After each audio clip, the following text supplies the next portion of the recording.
je voulais très rapidement partager avec vous, au fond, une espèce de tableau rapide du monde et de ses désordres, et dans ce contexte de nos priorités. Parce que je crois que c'est ce qui, très profondément, doit inspirer notre action en France, en Europe et à l'international. Nous le vivons tous ensemble, ce monde. Et vous le connaissez mieux que moi, mais l'ordre international est bousculé de manière inédite. Mais surtout avec, si je puis dire, un grand bouleversement qui se fait sans doute pour la première fois dans notre histoire, à peu près dans tous les domaines, avec une magnitude profondément historique. C'est d'abord une transformation, une recomposition géopolitique et stratégique. Nous sommes sans doute en train de vivre la fin de l'hégémonie occidentale sur le monde.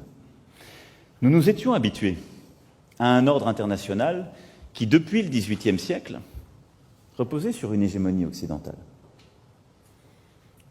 Vraisemblablement française au XVIIIe siècle, par l'inspiration des Lumières, sans doute britannique au XIXe grâce à la révolution industrielle, et raisonnablement américain au XXe, grâce aux deux grands conflits et à la domination économique et politique de cette puissance. Les choses changent. Et elles sont profondément bousculées par les erreurs des Occidentaux,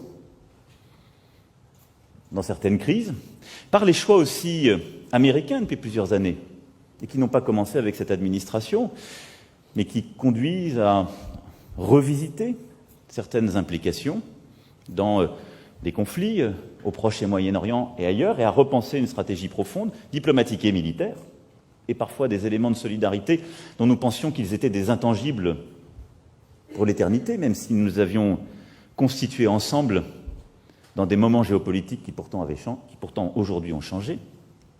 Et puis, c'est aussi l'émergence de nouvelles puissances dont nous avons sans doute longtemps sous-estimé l'impact. La Chine au premier rang, mais également la stratégie russe, menée, il faut bien le dire, depuis quelques années avec plus de succès. J'y reviendrai. L'Inde qui émerge, ces nouvelles économies qui deviennent aussi des puissances pas seulement économiques mais politiques et qui se pensent, comme certains ont pu l'écrire, comme de véritables États-civilisations et qui viennent non seulement bousculer notre ordre international, qui viennent peser dans l'ordre économique, mais qui viennent aussi repenser l'ordre politique et l'imaginaire politique qui va avec beaucoup de force et beaucoup plus d'inspiration que nous n'en avons. Regardons l'Inde, la Russie, la Chine. Elles ont une inspiration politique beaucoup plus forte que les Européens aujourd'hui.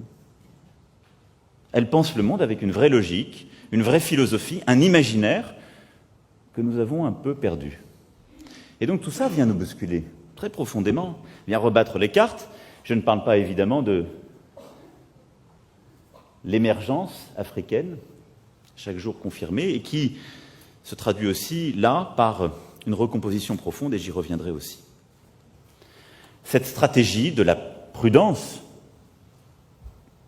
ou de la poursuite des habitudes, parce qu'on peut d'ailleurs suivre cette voie sans considérer qu'on est prudent, si on continue à faire comme avant, pour le dire autrement, qu'on soit d'ailleurs une entreprise, un diplomate, un ministre, un président de la République, un militaire, tous ici dans cette salle, si on continue à faire comme avant,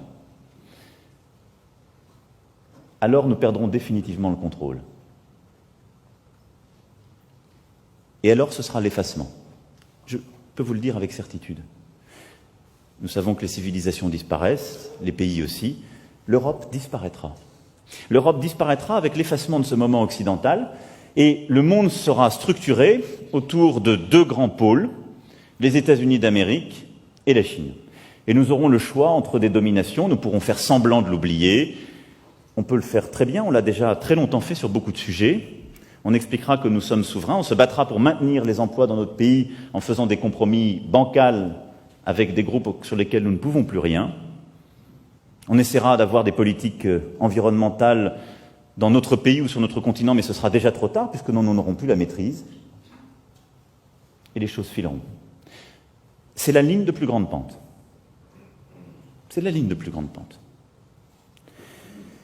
Il y a une autre stratégie, celle de l'adaptation. consiste à dire il faut, au fond, courir plus vite face à ce monde qui bouge. Donc on va essayer de faire quelque chose sur l'écologie vaguement, mais on doit s'adapter à cet ordre qui va plus vite, faire des réformes pour rattraper les autres simplement, en essayant de ne pas vraiment changer, de ne pas vraiment peser. C'est un scénario intermédiaire qui, assez rapidement à mes yeux, nous conduira au même résultat. Je pense même qu'il nous conduira au même résultat avec pour conséquence une réaction profonde, un rejet de notre population, parce que nous ne sommes pas un pays qui aime s'adapter. Nous avons parfois même le défaut de vouloir changer le monde.